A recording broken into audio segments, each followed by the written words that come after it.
Today I'm going to make these really yummy egg yolk waffles. And because I make a lot of egg white bread, I also have a lot of egg yolks left over, and that is why I'm using them here.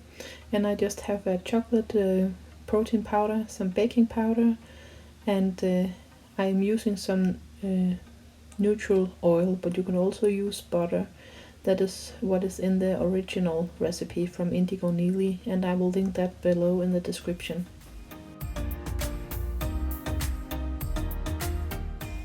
And this batter will get pretty thick, and if you don't like it this thick, you can just put in some cream or maybe some more melted butter or some milk or whatever you like.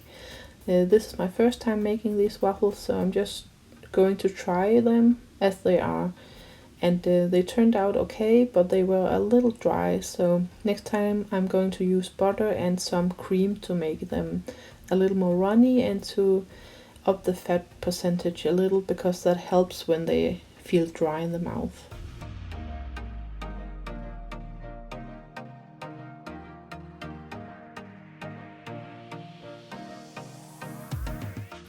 And I tried to smooth them out a little in the waffle iron, just so I could see how much batter I would need, and so that it won't run over and make a mess. But definitely next time I will make the dough more runny. But they look really good this way as well, and as I said, they tasted good.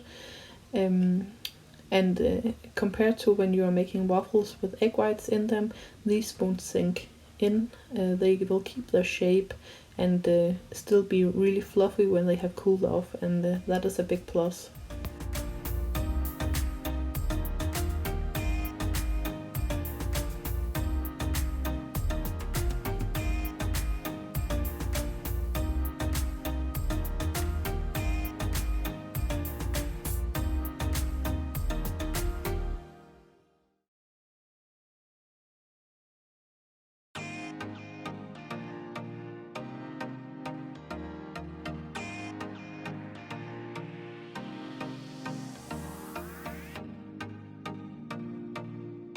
They look really much like normal regular waffles made with wheat flour and gluten and all of that, but they of course are more healthy. They are keto and with no sugar.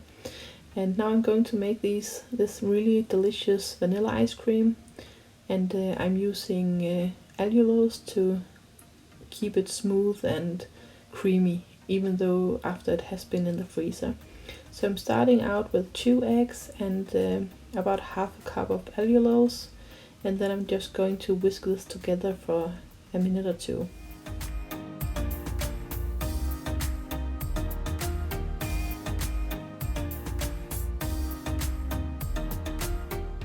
And this is the brand of allulose that I'm using, and I ordered it from iHerb, and it was at my house in Denmark really quickly, even though I ordered it all the way from the US. So that was really nice, and this is my first time really using allulose. Now I'm putting in some cream and a little milk, about 2 cups all in all. And then I'm just going to whisk this together, and I'm putting in a little vanilla just to make it a vanilla ice cream. And it doesn't have to whip up or anything, it just has to be mixed, and then I will put it in my ice machine.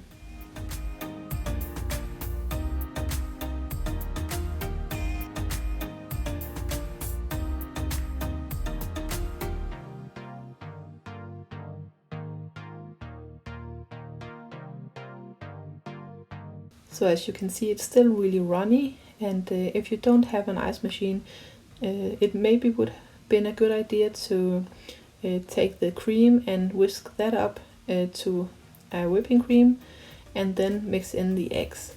But I'm using my ice machine here, and it has its own compressor, so it will cool the ice as it turns. So I'm just putting in the time. It takes about 30 to 45 minutes, but I set the timer for 50 minutes just to be sure. So here you can see the temperature, and right now it's 18 Celsius, and in a while the temperature will drop to about minus 22 Celsius. So it will just turn and make ice cream.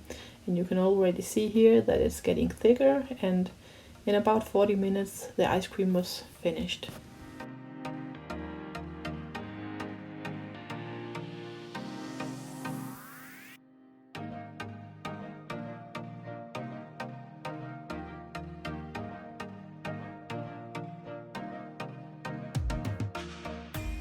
I will put my ice cream in this tub and in the freezer.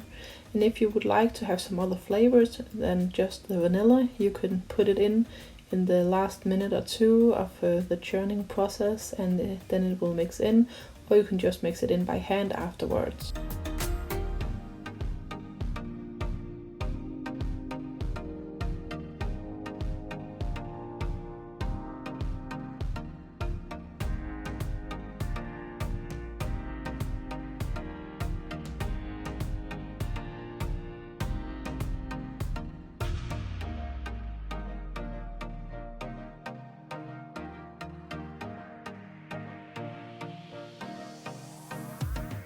And you can already see how nice and creamy and thick this ice cream is. You could definitely just eat it right away, but I'm going to make an experiment and put it in the freezer, and then when I take it out tomorrow I will show you how smooth and delicious it still is. So this is the next day, and it has been in the deep freezer for 24 hours. And I'm going to make some ice cream balls with my scoop, and as I said, it was just out of the freezer and still it is this soft and delicious, just like Italian gelato. Normally I have made ice cream with erythritol, but then you have to eat it right away because it will get hard as stone, and I will just show you a glimpse of that later on so you can see what I mean. But I make these 3 ice cream balls, and I have a sugar-free caramel sauce that I will put on top, and then I'll try it.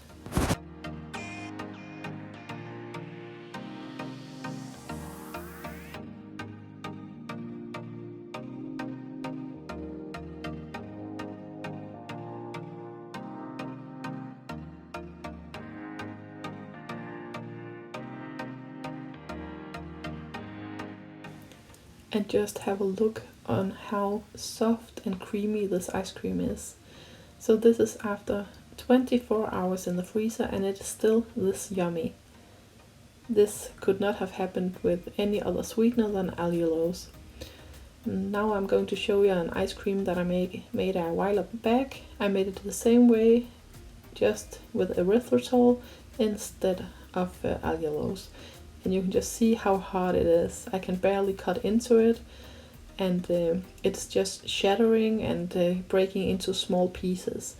And I tried to let it sit out for half an hour, and that is what it took for it to get just so soft that you can eat it. So that's a big difference between using erythritol and allulose.